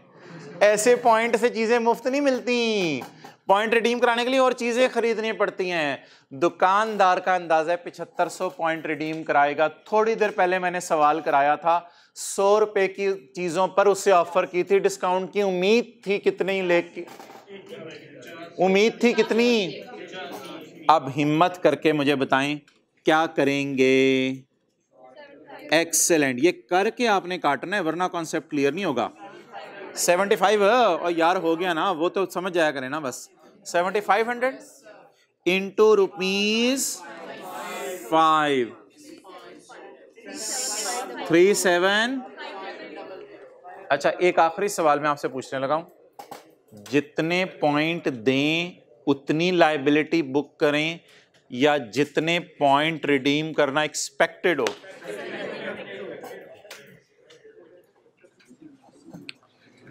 जितने रुपए की चीजें खरीदने पे ऑफर करें उसके ऊपर कैलकुलेशन करें, या जो चीजें खरीदना एक्सपेक्टेड हो, या जो चीजें खरीदना, जितने पॉइंट्स ऑफर करें या जितने पॉइंट्स अगला अवेल करने का चांस हो। ठीक है जी, लिख लें। इस 8 को क्या लिखेंगे? टोटल, और 7500 को एक्सपेक्टेशन। मेरी एक्सपेक्टेशन कितनी है? 7500 पॉइंट लेगा जी। भाईजान बता दें, कस्टमर्स को जितने पॉइंट दें उतनी लायबिलिटी बुक किया करें, या जितने पॉइंट वो यूज करेंगे हमारी नजर में। डन हो गया जी। अच्छा, अब यार काम तो वही है, सवाल की रिक्वायरमेंट नहीं पढ़नी, काम तो वही है। जो फिगर इधर आनी है वो इधर भी आ जानी है, अनलेस के सवाल कुछ और बता दे। जो फिगर इधर आनी है वो इधर भी आ जानी है। हाँ जी बताएं, चीज कितने की बेची है? 2 लाख की। तो ट्रांजैक्शन में डील कितने में टैप आई? ट्रांजैक्शन कितने की हुई? ट्रांजैक्शन का मतलब कस्टमर से भी तो 2 लाख ही आने हैं, और ये अकेले भी चीज 2 लाख की बेची जाती है। डिस्काउंट वोचर की प्राइस नहीं यार, इधर कैलकुलेशन शो कर दो एग्जामिनर को। प्राइस कितनी, कितने थे? 8,000, लेकिन हमने काट के कितने कर दिए? 7500 पॉइंट्स। हर पॉइंट पे कितने रुपए का डिस्काउंट मिलेगा? 5 रुपए का।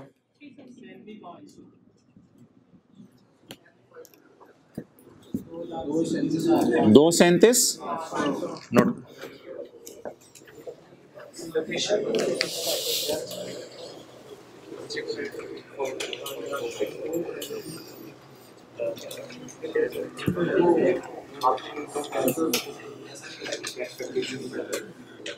कोई नहीं, वो आप लायबिलिटी वो कर देना। देखो नो प्रॉब्लम। 80 माइनस 20%।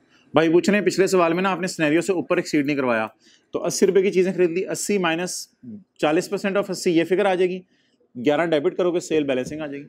होमवर्क के सवाल में है ऐसा मेरे ख्याल से, कोई यानी कि डिफरेंट नहीं है। सही सवाल आपने पूछा, कोई डिफरेंट चीज नहीं है यार। इन पे ना चीजों पे थोड़ा सा फोकस कर लिया करें और घर में ना वजह सोच लिया करें ये क्या है। दोबारा सुन लें, कितने पॉइंट मिलने हैं कितने रुपए की चीज खरीदने में। अच्छा, अगली बात, पहले हमने दुकानदार से सवाल पूछा, अबे क्या देगा, कहते हैं 2 पॉइंट दे दूंगा तुझे 50 की परचेज पे। अगला सवाल हमने पूछा, ये जो 1 पॉइंट है इसकी वर्थ क्या है, कहते हैं 1 पॉइंट के वर्थ कितने रुपए है, 5 रुपए।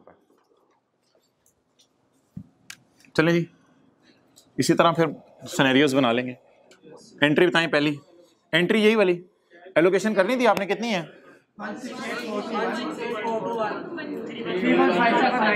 579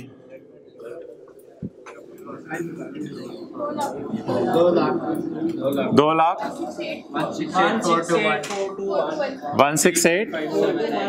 क्या परफॉर्मेंस दोपहर को तेज हो जाती है इनकी। 579।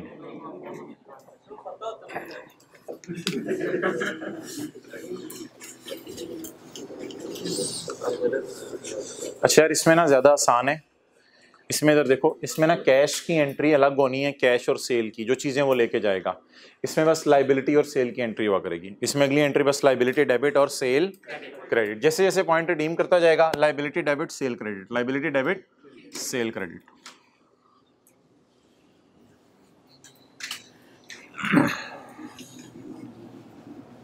ये एंट्री तो हो गई ना, इसको मैं मिटा सकता हूं।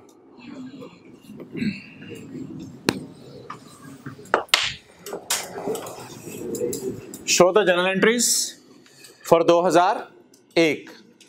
Assuming that by the end of 2001, 2500 of these points had been redeemed and the estimation that 7500 point would be redeemed remained the 2001 के एंड पे हमारा अभी तक यही अंदाजा कि वो कितने पॉइंट रिडीम कर लेगा, 7500, जैसे कि हमने सोचा था। ओके,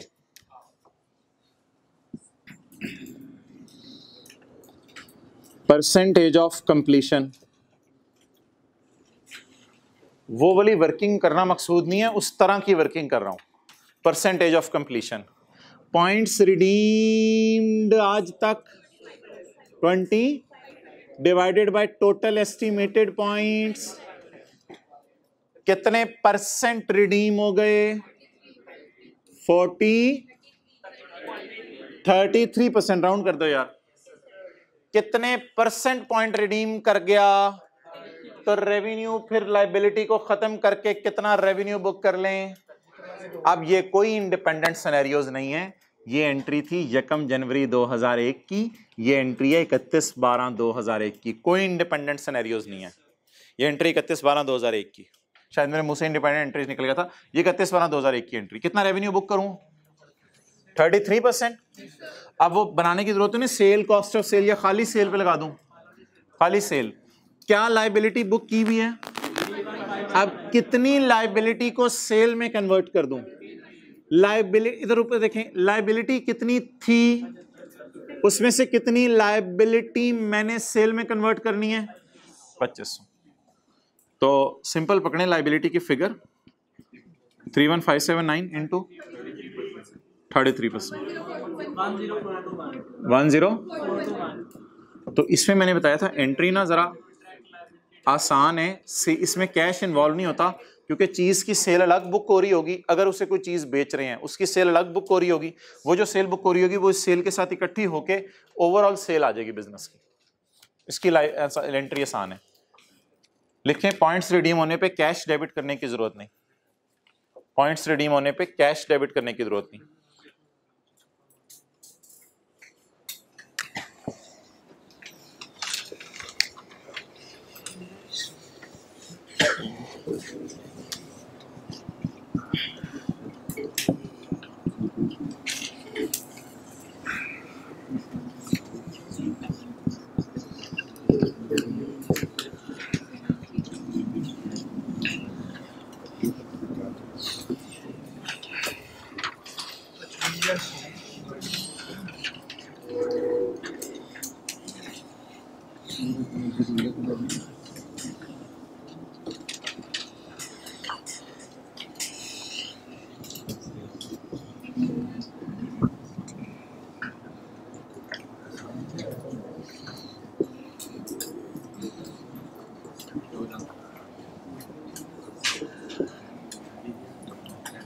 नहीं, मैं सिर्फ इसका रेवेन्यू फिलहाल बात कर रहा हूँ, फिलहाल इसका रफ वर्किंग टाइप, इसका रेवेन्यू इंटू 1041 421 10,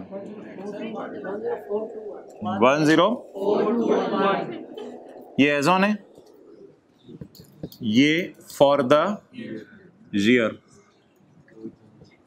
वही सेल नीचे उतार लें। रेवेन्यू कितना माना कि इस साल का ये रेवेन्यू भी है, उसको अलग रखें। यार ये कैलकुलेशन ना उसी तरह करनी पड़ेगी। वजह ये है कि अगले साल ना एस्टिमेशन चेंज होना है, तो जब अगले साल एस्टिमेट चेंज होगा तो ऑब्वियसली फिर अगले साल भी एज ऑन P&L बनाएंगे, फॉर द ईयर बनाएंगे, फॉर द ईयर की बेस पे क्या बुक करेंगे, सेल बुक करेंगे। तो उसी अगले साल असल में ना अंदाजा बदल रहा है, मसला ये हो रहा है। अगले साल देखें क्या हो रहा है, पहले पहला साल देख लें, मेरा पहला साल मुकम्मल हो गया, मैं आपको नोट करने का टाइम दे देता हूँ, मुझे बता दें जी। उसी तरह चलें, cost to date divided by total estimated cost की जगह लॉयल्टी पॉइंट्स, नहीं फिलहाल एक साल के एंड पे रहो ना, जल्दी ना करो। फिलहाल बताओ क्या होता था, कॉस्ट आज तक की और टोटल प्रोजेक्ट की कॉस्ट, इसकी जगह पॉइंट्स आज तक के और टोटल पूरे प्रोजेक्ट के पॉइंट्स, इसको देख के परसेंटेज ऑफ कंप्लीशन निकाल ली। कितनी सेल अभी तक बुक नहीं की हुई, कितनी सेल अभी तक बुक नहीं की हुई, 7500 यूनिट्स की बुक नहीं की हुई, तो 7500 में से कितने बुक कर लें, 2500, यानी कितनी, ये फिगर पकड़ा करेंगे, ये मेरा रेवेन्यू हुआ करेगा जिसे कॉन्ट्रैक्ट प्राइस कहते थे, ये वाला रेवेन्यू हुआ करेगा। इसको पकड़ेंगे, इसको पकड़ेंगे, कितने परसेंट लगा देंगे, 33%। कितना रेवेन्यू बुक हो गया, तो अक्ल भी यही कहती है कि 31,000 की अगर लाइबिलिटी थी तो 33% अगर हमने सेल कर दी तो फिर 10,000 की लाइबिलिटी बुक हो इंशाल्लाह 2002 का आप खुद करेंगे, एज ऑन भी और फॉर द ईयर भी ट्राई करें 2002 का। अगले साल क्या बना, for 2002 assuming by the end of 2002 further 3,000 of these points had been redeemed and that estimate that 7500 of the points would be redeemed had been changed to, जितनी तेजी से आप वो चीजें लेने आ रहे हैं ना, तो हमें डर है कि आप वो कितने पॉइंट्स रिडीम करा जाएगा। डन हो गया। अब आपका चैलेंज है आज तक के points divided by total points. चलें पूरा करें, बिल्कुल उसी तरह। नहीं, वो परचेज चीजें जो करेगा ना उसकी अलग एंट्री होगी, कैश, डेबिट, सेल, क्रेडिट, इस एंट्री को अलग चला रहे होंगे।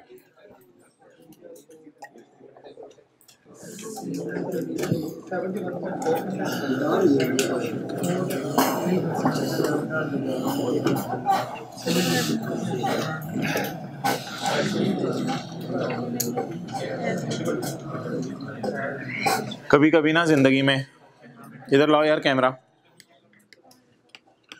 थोड़ा सा लंबा काम कर लेना चाहिए लेकिन ना अपने कॉन्सेप्ट को नहीं हिलाना चाहिए। कभी कभी जिंदगी में ना लंबा काम कर लेना चाहिए, कॉन्सेप्ट को नहीं हिलाना चाहिए। फारिग करें सारी चीजें।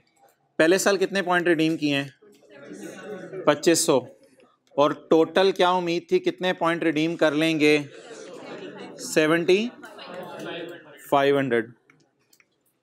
अच्छा, दूसरे साल आए फॉर द ईयर, दूसरे साल फॉर द ईयर कितने रिडीम किए हैं, 3000, और टोटल कितना हो गया, 70। तो ये मैं कह रहा हूँ, वो जो मैंने कल कहा था एक डब्बा इस तरह का बना लिया करें। तो कभी कभी अगर काम थोड़ा लंबा हो जाए, कॉन्सेप्चुअली नहीं हिलना चाहिए हमें, बनाना है बना लें, कोई मसला नहीं जी। अब आपको याद है, आप जो आखिर में भाई बैठे हुए, क्या नाम है आपका, क्या, अली। जब मैंने कल ये ऐसे लगाया था ना तो अली परेशान हो गए थे। जब मैंने ऐसे लगाया था तो इनका चेहरा एकदम बन गया था। फिर ऑब्वियसली एक दो सवाल हमने किए तो ये रनिंग में आ गए थे, तो यानी कि समझ आ गया था यार इसमें क्या, अब जुबान से कोई बात निकल जाती है।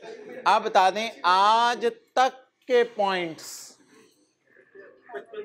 5500 और टोटल पॉइंट्स।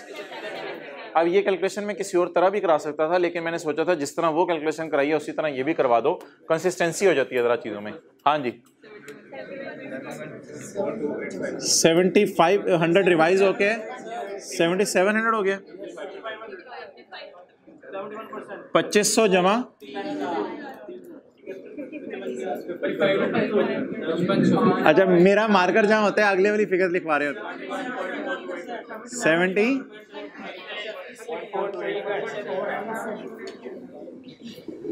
अच्छा भाईजान, ये percentage of completion as on है फॉर द ईयर है। ये percentage of completion as on है फॉर द ईयर है। अगर ये फॉर द ईयर है तो फिर प्रोजेक्ट पता नहीं कि प्रोजेक्ट को क्या हो गया, ये तो 100% से भी ऊपर निकल गया। तो ये एज ऑन टाइप फिगर आएगी रेवेन्यू की, या इससे for the year as on type, वो वापस नहीं आना। अच्छा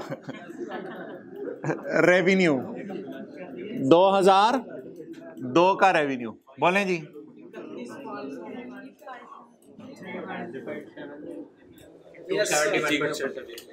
असल में यही अनरिकॉर्डेड सेल है ना, इसकी तो टेंशन नहीं, ये तो रिकॉर्डेड सेल है, यही अनरिकॉर्डेड सेल है ना।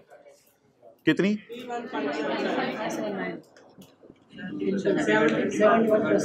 70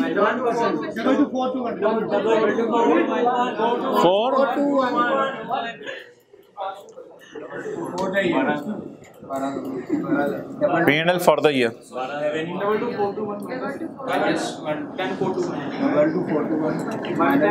ये कैरी डाउन रेवेन्यू, ये ब्रॉड डाउन रेवेन्यू।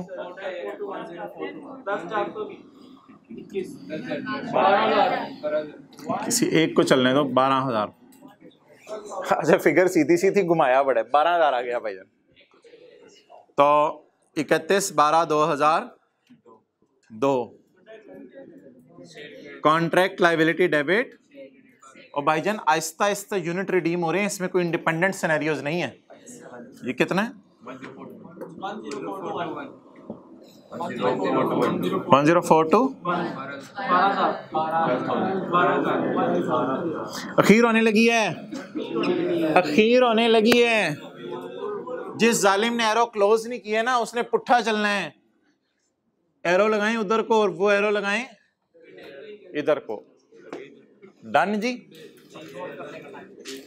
अब नोट करने का टाइम दिया जाए। हाँ जी, ये वाली में चेंज नहीं होती अब कुछ, इसमें क्या चेंज होना है। लाइबिलिटी खत्म ही करनी है, आहिस्ता आहिस्ता डेबिट करनी है बस। इनिशियल रिकॉग्निशन पे ही लाइबिलिटी बुक की जाती है बस।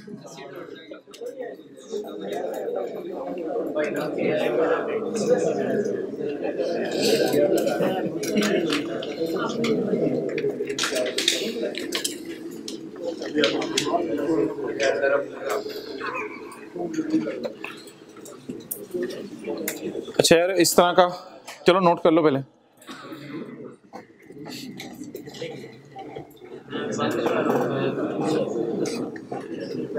ले आओ इधर कैमरा।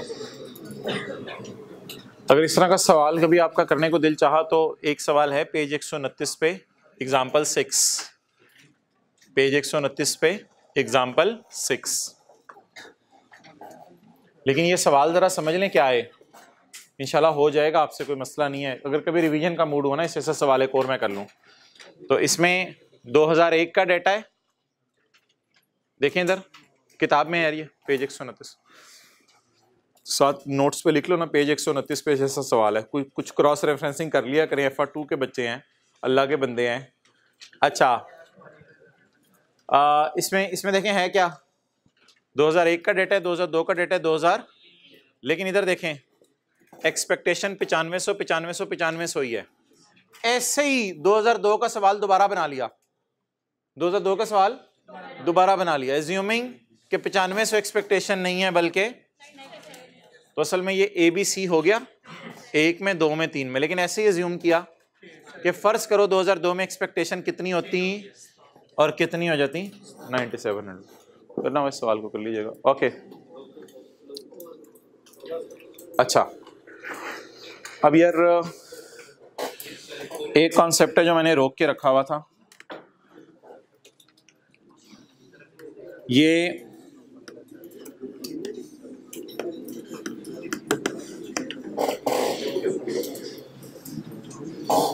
हद होगी यार, रेवेन्यूज पे पूरी क्लास लग गई है। अच्छा इधर देखें, ये देखें,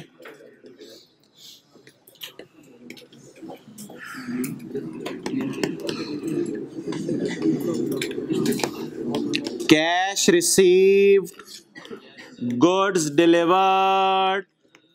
फ्यूचर वैल्यू पे सेल बुक करनी है, प्रेजेंट वैल्यू पे, प्रेजेंट वैल्यू पे, फ्यूचर वैल्यू पे से नहीं नहीं ओ भाई ये फ्यूचर वैल्यू पे बुक होती है। देख लेते हैं ठहरे ठहरे ठहरे, फ्यूचर वैल्यू पे सेल बुक होती है।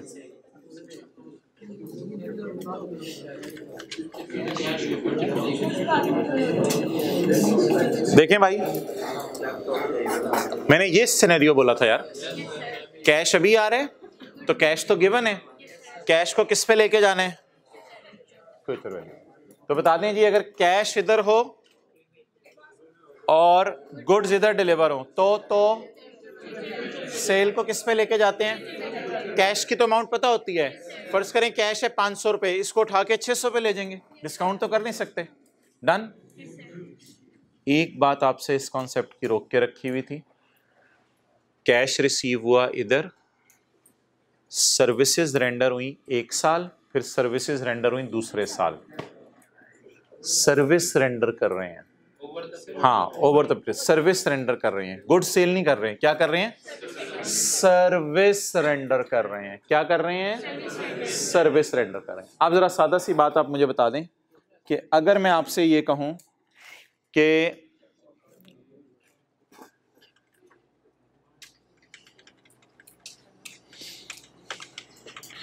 पहले तो आप मुझे ना इसकी एंट्री बताएंगे, इसकी एंट्री बताएंगे, कैश रिसीव हुआ जमादार को इस दिन 1 साल, यहां पे उसने रेवेन्यू बुक करना है सर्विस देके, फिर उसने यहां पे रेवेन्यू बुक करना है। इंटरेस्ट को निकाल कर एंट्रीज पहले बता दें, cash debit liability to give service credit, पहले साल सर्विसेज दे दी, liability debit sale credit, sir sale या सर्विस इनकम जो भी कर लें, लायबिलिटी डेबिट सेल या सर्विस इनकम क्रेडिट। डन। बता दें जी, इधर पैसे आए 2 साल के सर्विसेज के एडवांस में, cash debit liability credit, liability debit service revenue credit, liability debit service revenue credit. Okay, आज के नोट्स का आखिरी सवाल,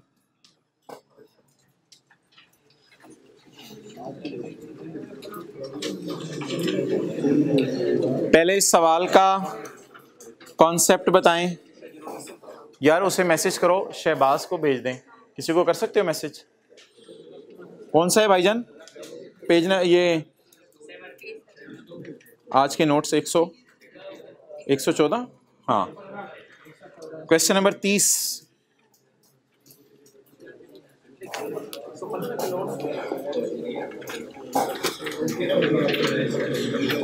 coin limited entered into a, page 7 आज के नोट्स का, कोइन लिमिट, ओ भाई यार ना ना ना ना ना, ये इंपॉर्टेंट एंट्री है, एक छोटी सी कैलकुलेशन है मैंने शो करनी है। Coin limited entered into a 2-year contract on यकम जनवरी 17, चुप जरा, on यकम जनवरी 17 with a customer, coin limited जमादार है, entered into a 2-year contract with a customer। यार शहबाज को बुलाओ, पूछो कोई है, for the maintenance of computer network, Jamadar computer के अंदर जरासीम दूर करेगा। QL will make an immediate payment of 5 lakh। QL entered into a 2-year contract with a, sorry यार ये तो सेलर था भाईजान, ये जमादार कहाँ से था, सेलर, ये तो यार इधर उधर की जब बातें करते हैं दिमाग की इधर ही बना देते हैं। सेलर एंटर्ड इनटू अ 2, डालने तो दिया करें अपने ऊपर, seller entered into a 2-year contract with a customer for maintenance of computer network. अच्छा जी, किसको इनफ्लो होगा, किसको आउटफ्लो होगा, सेलर को इनफ्लो होगा और बायर का आउटफ्लो होगा। QL will make an immediate payment of 5 lakh on यकम जनवरी। QL मेक करेगा, ओ भाईजान मेक कहाँ से हो गया, QL will receive, QL will make कहाँ से हो गया, हद होगी यार, ये सवाल बनाते हुए पता नहीं क्या हुआ होता है। QL will receive payment, seller receive करते हैं ना मेरे भाई, QL will receive payment.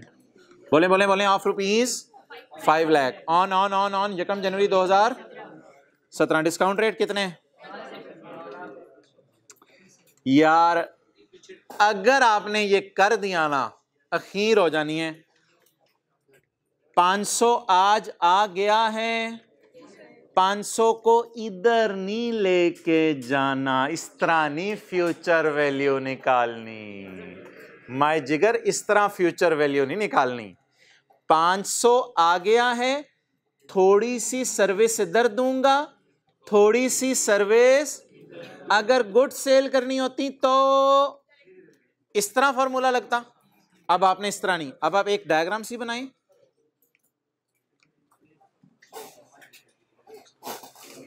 अब भाईजान करें फ्यूचर वैल्यू क्या आई है?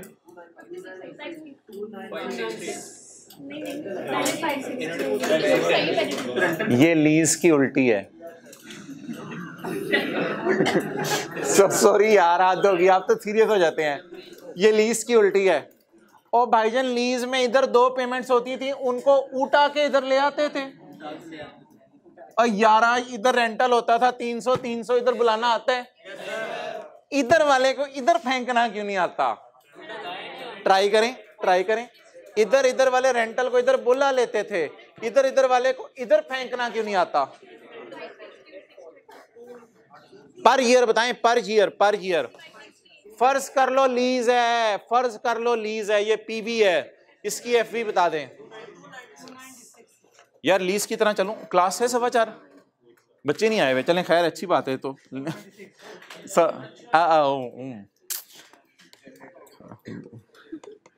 भाईजान पीवी गिवन एक तरह की, ये पीवी है ना लीज वाली।